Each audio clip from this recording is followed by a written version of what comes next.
J'ai pu bénéficier du départ à la retraite à 60 ans il y a quelques mois. Donc voilà. J'étais dans TSF à Domiciliation Trégor. Domiciliation Trégor, c'est une association d'aide à domicile par contre, qui s'adresse aux familles. Et TISF, c'est technicienne d'intervention sociale et familiale. Autrefois, on les appelait les travailleuses familiales. Travailleuses familiales, voilà, merci. Donc voilà, et donc dans notre association, il y a aussi des aides à domicile qui interviennent auprès de familles. Voilà, donc c'est un secteur très féminin. Donc même si quand même depuis il y a quelques années, il y a quand même des hommes, et je vois dernièrement, il y a deux embauchés en tant que TSF et aussi en tant qu'aide à domicile. Donc ça va se masculiniser. C'est un secteur où les salariés donc, sont à temps partiel, non choisis. Donc vous voyez, être subis aussi. Donc des emplois précaires. C'est un travail avec une amplitude horaire assez importante, voire aussi même des horaires atypiques. Donc ça entraîne, donc il y a des coupures aussi dans les journées, donc ça c'est pas toujours facile à vivre pour les salariés en tout cas. Et donc c'est avec l'usage aussi de leur voiture personnelle, en tout cas dans notre association c'est ça, et ça entraîne donc forcément des difficultés pour gérer sa vie familiale, notamment pour les femmes seules, c'est pas toujours facile. Voilà. C'est un travail physique, avec des difficultés en fin de carrière. Il y a des arrêts maladie, des incapacités, des invalidités. Et la question c'est, peut-on leur demander de travailler jusqu'à 64 ans Je dirais non. Voilà. Ou alors il faut réfléchir sur une autre forme de travail, de se réorienter. Voilà. Voilà mon petit témoignage. Je ne sais pas si vous avez des questions. Merci à toi. Merci beaucoup. Oui, des questions, c'est bien. Si vous avez des questions, oui. Voilà. Une question, est-ce qu'il y a pointage dans ton travail? Il y avait, quand tu arrivais, oui.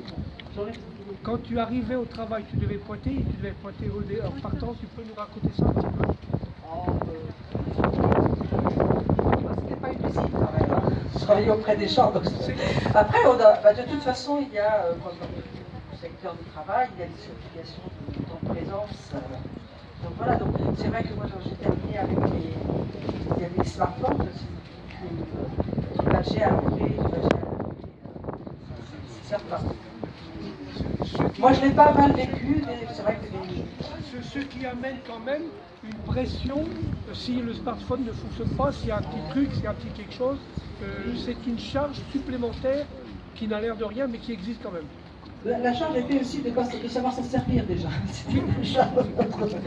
Mais ouais, je crois que la pression elle est ailleurs quand même. Mais, c'est en plus. Ça a plus. Mais peut-être, enfin oui,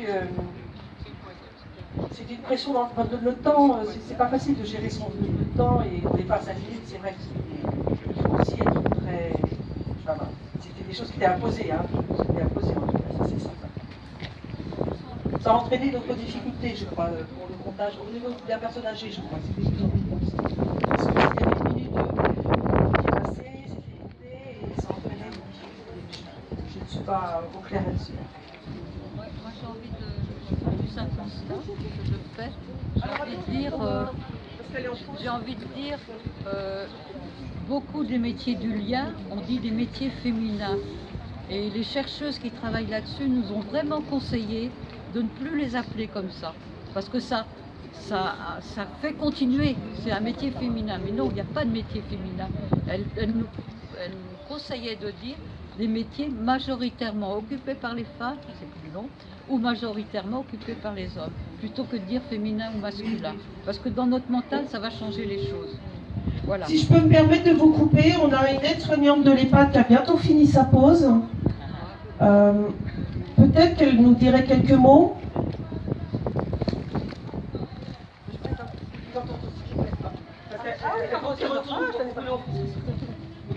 Bonjour.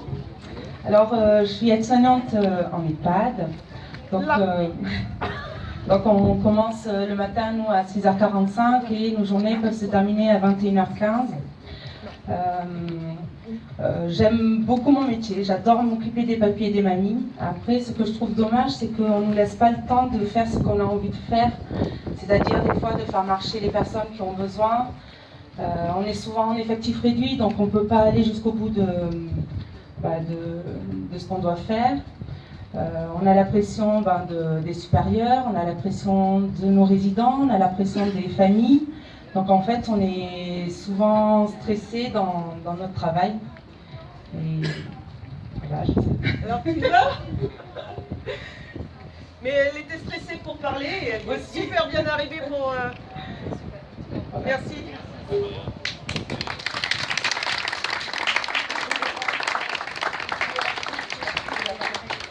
Je voulais juste rajouter que c'est quand même des secteurs, mais pas seulement le secteur de la domicile, dans beaucoup de secteurs, il y a des difficultés de recrutement. Ce n'est pas qu'il n'y a pas d'activité, mais il n'y a pas de gens qui restent, des salariés qui restent, donc qui partent, qui font autre chose, qui font le choix aussi, ce sont des choix. Par contre, peut-être bravo, et peut-être que c'est ça qui va faire bouger les choses, on n'en sait rien. Mais ça augmente, ça amène une difficulté en plus pour celles qui restent sur le terrain, ça c'est certain. C'est bon. Oui, vous avez entendu pour les AESH, on n'en a pas une sous la main, mais on en a une qui les connaît bien. Oui, je suis désolée, en fait, on devait avoir 2 Patricia, 2 AESH, et il y en a une qui a un rendez-vous médical qu'elle n'a pas pu déplacer, et l'autre qui a une panne de voiture.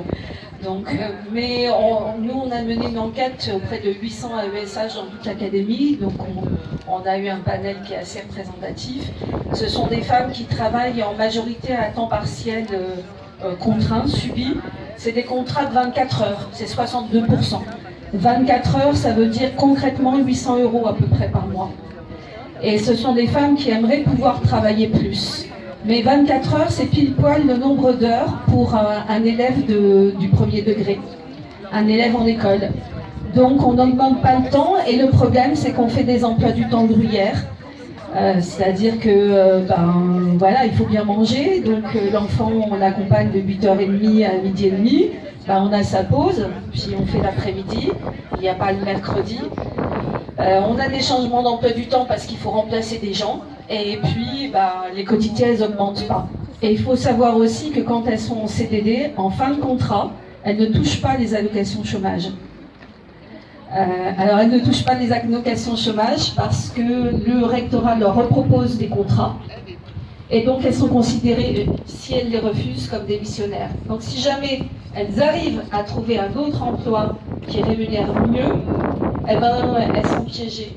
Parce que si elles n'ont pas d'économie, je ne vois pas comment on peut faire des économies à 800 € par mois, sauf avoir un mari.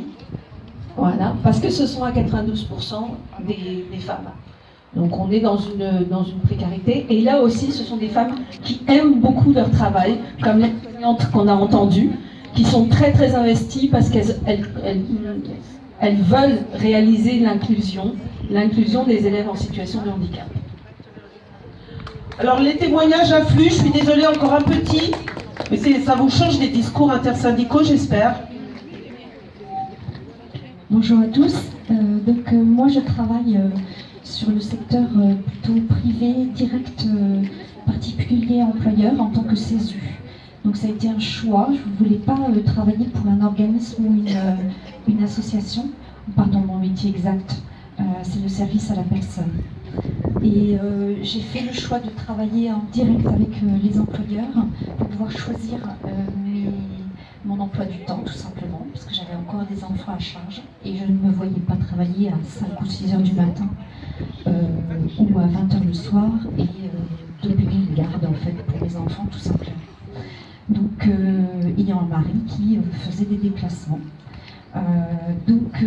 J'ai utilisé les CESU et je me suis confrontée en fait à des difficultés d'ordre tarifaire puisque là je devais négocier directement avec les employeurs.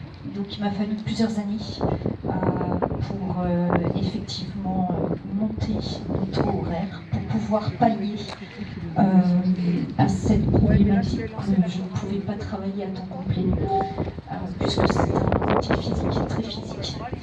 Donc c'est très pernicieux parce qu'en montant le taux horaire, on nous propose que des tâches assez exclusives, donc des tâches beaucoup plus dures à faire. Donc exclusivement des vitres, exclusivement, pourquoi pas du ménage que la femme ménage que mes employeurs ont par le biais d'organismes ne fait pas. Donc je complète. Et donc j'ai multiplié comme ça les missions, donc beaucoup de missions aussi sur aussi des maisons secondaires. Donc j'ai multiplié les employeurs, qui fait que je multiplie les contrats et j'en reviens à ce que disait ma collègue juste auparavant. Ben moi j'ai le souci aussi que lorsque les contrats s'arrêtent, je ne peux pas faire valoir mes droits au chômage. Donc ça c'est très compliqué aussi, de faire valoir aussi tous ces droits, de choisir en fait son travail, que j'aime bien, mais effectivement ce lien avec les employeurs est très très difficile, parce que en fait non plus ne connaissent pas forcément tous les papiers administratifs, etc. Donc en fait on fait double travail. J'ai l'impression de faire un travail en tant que même chef d'entreprise des fois, parce que j'ai une quantité d'administratifs à faire, et donc c'est une charge mentale assez lourde. Donc voilà, mon but c'est justement de faire reconnaître ce métier, et parce qu'il y a un grand nombre de femmes surtout qui travaillent comme ça en direct, et on est complètement isolés en fait. Donc voilà, mon but c'est ça. Merci Fabien.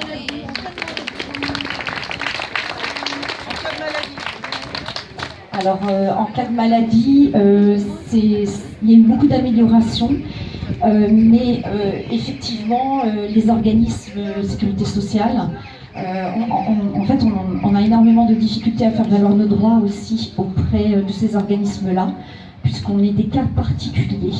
Donc on doit toujours contrôler ce qui a été fait par les organismes pour aboutir à nos droits. Par exemple, j'ai eu un arrêt de travail il y a 1 an, j'ai encore du retard de paiement. Donc en fait, c'est des erreurs multipliées qui fait que la charge mentale dont je parlais tout à l'heure est cumulée aussi, même quand on est en arrêt maladie. Donc ça aussi, il y a beaucoup de choses à faire valoir, et je pense qu'il faut qu'on y travaille là tous ensemble. Donc je vous inviterai à poursuivre les échanges de façon informelle, et là on va laisser la place à la chorale. Alors le nom, c'est bien Couvre-feu. Oui. Je vous en prie, prenez place. Je vais essayer de couper tous les larmes. Ouais, tu peux couper même.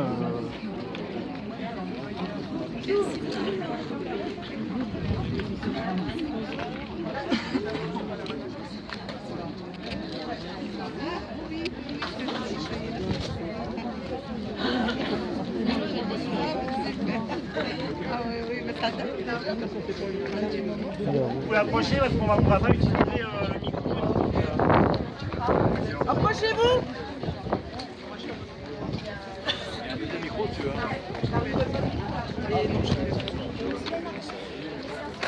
Là, il me prend un jus d'orange. C'est derrière.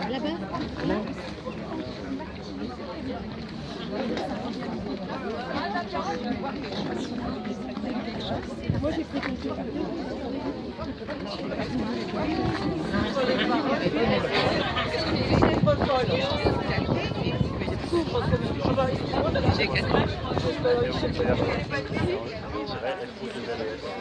Comme couvre-chef, c'est pas des chefs. Ah oui, bon, c'est pas moi, c'est le chef de